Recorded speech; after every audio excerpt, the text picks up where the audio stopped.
Биз бүгүн өзгөчө кырдаалдардагы бейнамдарга биринчи жардамды кандай көрсөтөбүз, ошол жөнүндө маалымат беребиз. Айжаркын Амирбек кызы жараат алган өзгөчө кырдаалда калган адамга дарыгер келгенге чейин кантип жардам көрсөтүүнү айтып берип жатат. Ал жана аны менен бирге медициналык коллежде окуган тайпалаштары экинчи курстан тартып эле шаардык, облустук ооруканаларга чыгып практикалык көндүмдөрүн бекемдеп келишет. Bunun en негизги максаты биз пациентти сактап калуу жана эгерде өзүнүн убагында биз пациентке жардам берип сактап калбасак, бул пациенттен биз айырылып калышыбыз мүмкүн. Ошондуктан бизге эң керектүү нерселерди көргөздүк. Бул нерселерди биз көбүнчө эле сабактардан үйрөнүп, окуп келгенбиз. Буга бизде көп деле даярдыктар болгон жок. Атайын убакыт бөлүп даярданган жокпуз. Сабактан эле көрүп даярданып, ошол нерселерди аткарып бердик. Дарыгерге чейинки алгачкы медициналык жардам көрсөтүү деп аталган мастер-класс окуу жайдын медициналык коллежинде өткөрүлдү. Анда студенттердин өз алдынча ишин баалоодо дедлайн методу колдонулду. Бул ыкма бир эле учурда бир нече көндүмдөрдү камтып, болочок дарыгерлердин ар бир тапшырманы белгиленген убакытта аткара алышын үйрөтүүгө багытталган. Дедлайн методунун өзгөчөлүгү бул бир эле предмет боюнча болбойт. Бул 2-3 предметтен биргеликте өткөзүлүүчү мындай иш-чарада бул. Мисалы, азыркы өзүңөр көргөндөй эле алгачкы кан агуудагы жардамды хирургдар көрсөтсө, ал эми жанагы медайымдар ийне сайганды көрсөтүп атышат. Ошол эле учурда жанагы фармацевттерибиз дарыны даярдаганын көрсөтүп беришет да. Бир нече предмет камтылган үчүн дедлайн деп аталат.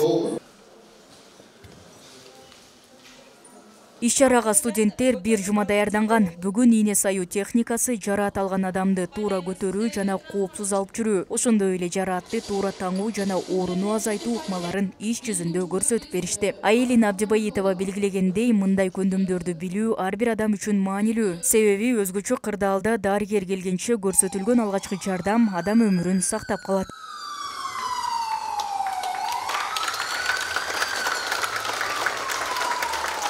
Негизинен бул ыкмалар бир гана фельдшерлер, медициналык кызматкерлер гана эмес, башка жарандар деле билүүгө милдеттүү. Себеби өзгөчө кырдаалдарда биринчи жардамды көрсөтүү бул эң адамдын өмүрүн сактап калуучу нерсе болуп эсептелинет. Мен дайыма практикада жүргөн себептен айтып берейин бир нерсени. Врачтардын кийген кийим эле халат ак болбосо, кылган иштери кан, ириң, стресс, өлүм, жакшы болуу, ошол сыяктуу нерселер да. Андан кийин бүгүн сиздерге бинт жөнүндө айтып берейин. Бинттин негизи ороонун максаты дагы канды токтотуу, бактерия түшүп калганда ошону бактерия түшүрбөө, мындайча профилактика кылуу. Андан кийин профилактиканы кылуу эң негизгиси бинтти туура ороо. Эгерде туура ороосоң, ошол эле бинт кайра зыян берип, ошол сосудтарды кесип коюшу мүмкүн, ошол сөк, мышцаларды, нервтерди кесип коюшу мүмкүн.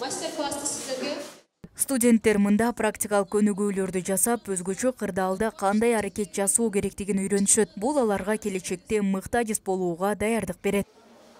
Биздин окуу процессинде студенттин өз алдынча иши бул негизги орунду ээлейт.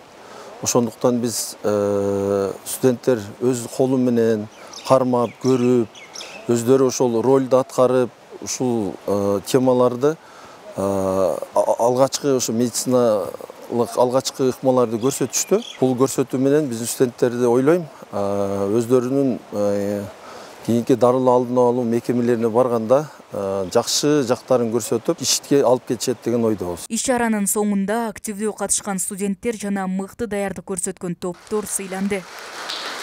Мээрим Айтмаматова, Медербек Ниязалиев, Ошму жаңылыктары.